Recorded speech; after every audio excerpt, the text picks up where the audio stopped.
Our calling, therefore, is to believe and to look up, because our redemption draws nigh, and to receive as truth God's promises, which are always faithful for His church and people. And which promises are, of course, sealed efficaciously too in the Lord's Supper, as we are more and more united with Jesus Christ and His blessings in the strengthening of our faith. And of course, in the church, one of our greatest afflictions, one of the fiercest tempests to hit us, and one of the most terrible losses of comfort, if not the greatest of all those things, concerns our children. When you see your children going astray permanently, or for a time, or to some degree, or if you are afraid they might, because they're showing bad signs. When you see not only your own children, but the church's children erring, it's a struggle to get them to church. It's a battle to bring them to catechism. They've stopped maybe attending altogether, that they're in the world, and that they love it there, because that's where their heart lies. Well, verse 11 says, O thou afflicted, tossed with a tempest, and not comforted. Then we have the beautiful buildings and city. Verse 13 continues, And all thy children shall be taught of the Lord, and great shall be the peace of thy children.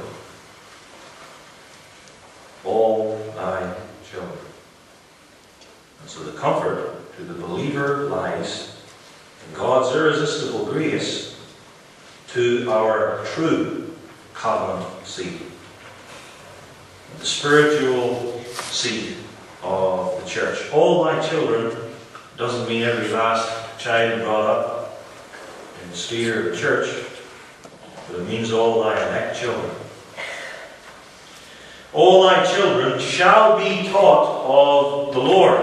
That is the sweet inner teaching, so that the Holy Spirit efficaciously brings home the truth of the word preached and read, so that they learn it inwardly. All thy children shall be taught of the Lord, and great shall be the peace of thy children. Jerusalem's children, the children of the church, the true seed, for they are not all Israel, which are of Israel, but in Isaac shall thy seed be called. Great shall be the peace of thy children, because peace flows from the saving knowledge of the Lord. As the psalmist puts it, great peace have they which love thy law, and nothing shall offend them. Now the remainder of this chapter, Isaiah 54, verses 14 through 17, brings the comfort to us of God's defense of His people and church. Especially verse 17, our text. Not only the beautiful city, not only your children, spiritual ones, being taught inwardly, but also this, no weapon that is formed against thee shall prosper, and every tongue that shall rise against thee in judgment thou shalt condemn. This is the heritage of the servants of the Lord, and their righteousness is of me, saith the Lord. Let's consider then the heritage of God's servants, what we inherit according to this verse. First, a defense from every satanic weapon, and second, the condemnation of every judging tongue. The heritage of God's servants: 1, a defense from every satanic weapon, and 2, the condemnation of every judging tongue. No weapon that is formed against thee shall prosper.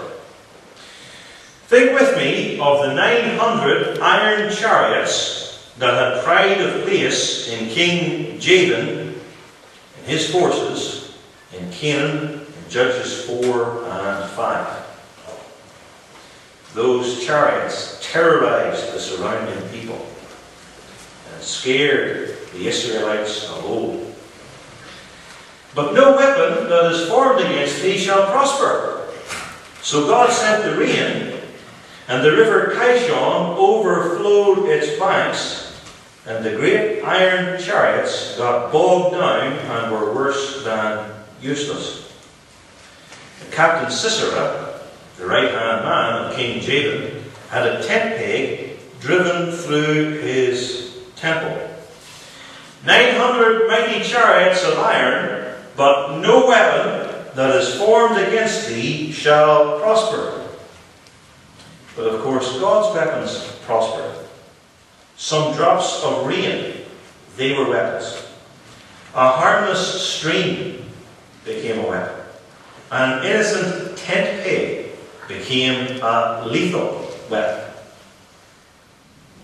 Think too of Goliath's mighty sword. After that famous battle, on a separate occasion, David would say to the high priest who was keeping it for him, "Give it me, for there is none like it." This was the greatest sword, the Excalibur, as it were, of the land.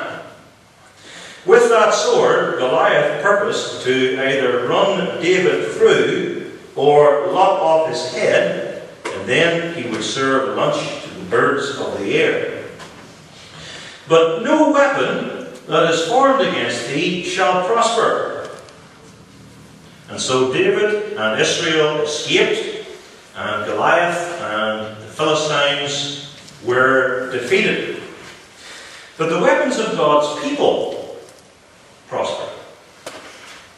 David brought a little sling and a rounded stone from the brook, and Goliath laughed at him. But those weapons prospered. And Goliath's own sword was used by David to cut off the giant's head. God works with weapons as suits him. And moving now to many weapons, thousands of weapons, tens of thousands, hundreds of thousands of weapons. That should be enough for us to make our point. We think of the mighty Assyrian army which besieged Jerusalem in King Hezekiah's day. But then God sent an angel who killed 185,000 of them in one night. So Israel didn't even have to land a blow on the enemy, and Assyria never got a chance to lay a finger on the people within Jerusalem, for no weapon that is formed against thee shall prosper. You may be thinking, though, at this point, that's all very well, but what about those other occasions? What about the times when Israel lost? They lost quite a lot too. To make it even more clear-cut, what about Israel's greatest defeat in the Old Testament, which I take to be her falling at the hands of the Babylonians, which marked the end of Judah. Jerusalem's walls were breached, the dead lay rotting on the streets, and 5 chapters of Jeremiah's Lamentations was hardly enough to recount the woes and griefs of the people of God. They lost in a very big way. Then you say, but, verse 17, no weapon that is formed against thee shall prosper. But those weapons did prosper.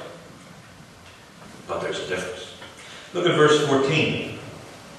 In righteousness shalt thou be established. And then verses 15, 16, 17 flow from that. In the way of righteousness, no weapon that is formed against thee, Israel, shall prosper.